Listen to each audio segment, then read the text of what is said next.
Que o Deus de paz possa estar com você neste momento em que você assiste este vídeo. É sempre uma grande alegria poder compartilhar a palavra de Deus com você. O quarto fator determinante para a cura de Naamã nas águas do Rio Jordão está em 2 Reis, capítulo de número 5, a partir do versículo de número 9. Naamã, depois de chegar em Israel e ter as suas expectativas frustradas por causa da reação do rei de Israel, tinha todos os motivos do mundo para poder voltar para a Síria desanimado e frustrado através da atitude ou por causa da atitude do rei de Israel. Entretanto, quando o moço do profeta Eliseu chegou até Naamã e disse: deixai-o vir a mim, porque verá que há profeta em Israel, Naamã foi convidado a tomar uma nova posição na sua vida, a posição de ser perseverante. Sim, porque Eliseu estava numa cidade chamada Dotã, e Dotã ficava a cerca de 20 quilômetros de onde ele estava. Depois de ter caminhado todo aquele período da Síria até Israel, Naamã agora é convidado a caminhar um pouco mais. Naamã agora é convidado a caminhar mais 20 quilômetros, se é que ele quisesse ser curado. Sabe, meu amigo, minha amiga, quantas vezes nós somos convidados a caminhar um pouco mais, a perseverar um pouco mais na nossa fé. Quem sabe você está assistindo esse vídeo e você pensa assim: olha, eu já fiz tudo o que eu podia fazer pela minha família, eu já fiz tudo o que eu podia fazer pelo meu trabalho, pelo meu emprego, eu já fiz tudo o que eu podia fazer pela minha vida sentimental, eu já fiz tudo o que eu podia fazer. Eu quero perguntar a você neste momento: será que você já fez tudo mesmo? Quem sabe Deus não esteja convidando você a caminhar um pouco mais. Naamã foi curado porque ele foi perseverante. Ele podia ter voltado para a Síria. No entanto, ele resolveu caminhar um pouco mais.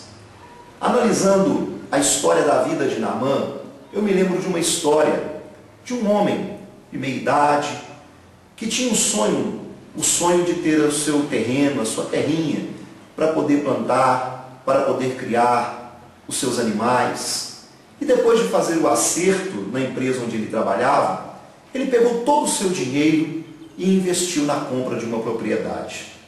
Fez ali o seu chiqueiro, fez ali o seu galinheiro, e quando ele estava preparando a terra para poder fazer a sua horta, ele percebeu que no meio das pedras, no meio dos entulhos, no meio da terra que ele arava, havia uma pedra diferente, uma pedra que brilhava um tanto mais.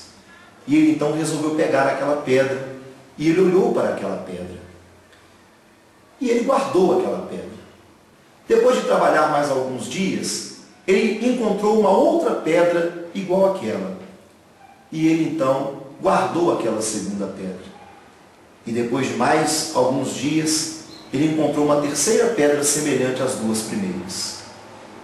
Depois de algum tempo, ele resolveu ir a um joalheiro e perguntou que pedras seriam aquelas. E o joalheiro perguntou a ele: aonde o senhor conseguiu essas pedras?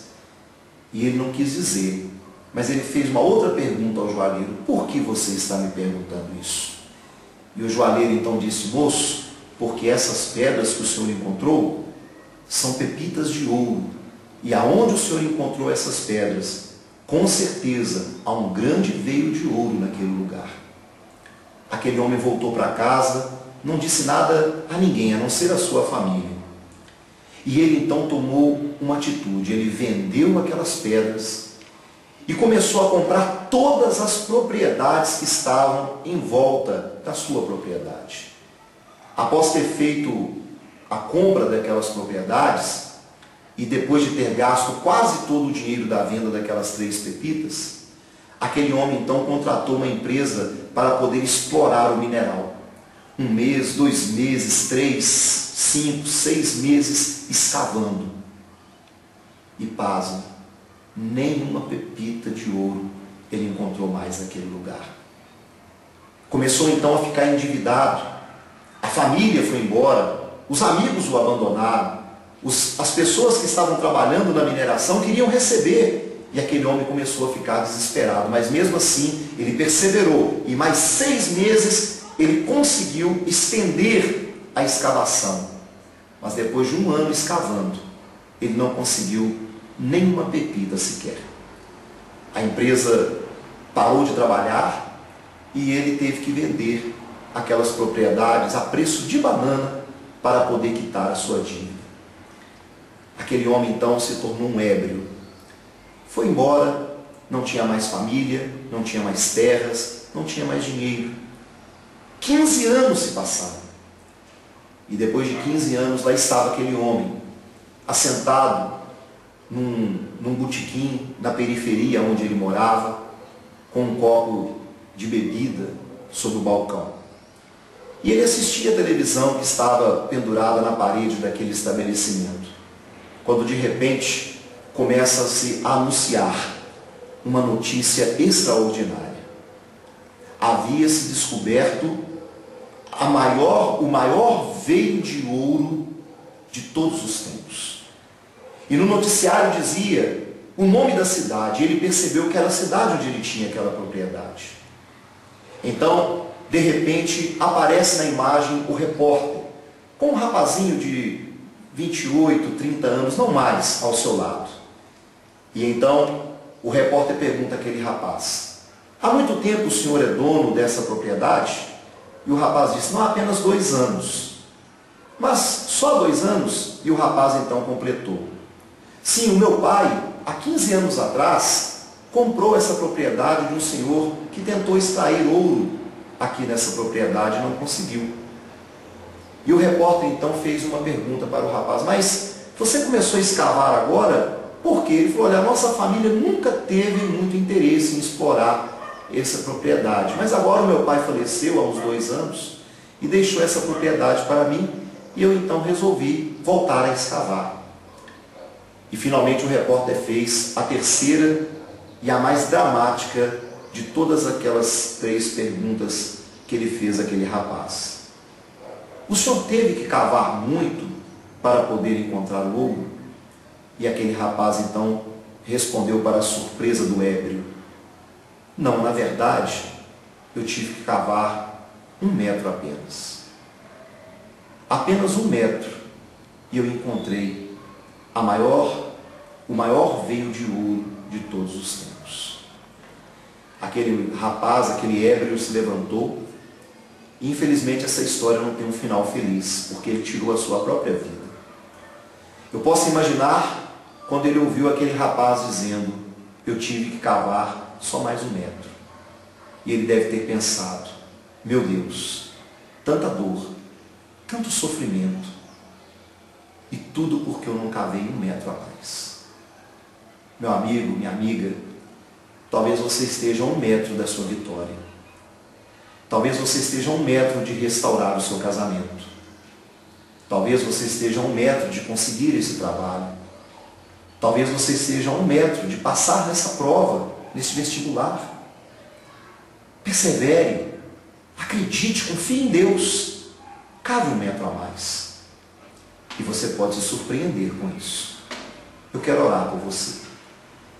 Quero pedir a Deus que dê a você forças para que você possa ser perseverante. Altíssimo Deus e eterno Pai que estás nos céus, em nome do Senhor Jesus, eu quero lhe pedir que o Senhor ensine essa pessoa a ser perseverante, meu Deus, na fé, na confiança, no amor, na dedicação do seu trabalho. Pai, que o Senhor possa dar a ele, a ela, a recompensa que eles tanto esperam e precisam. É o que eu te peço em nome de Jesus. Amém. E graças a Deus. Amém. Se essa mensagem abençoou você, envia para um amigo, para o seu parente, e eu tenho certeza que ela também será muito abençoada, como você foi. Compartilhe conosco a sua felicidade, envie o seu e-mail para ieqcelazul@hotmail.com e nós ficaremos muito felizes de compartilhar a tua alegria. Que Deus te abençoe ricamente em nome de Jesus. Amém.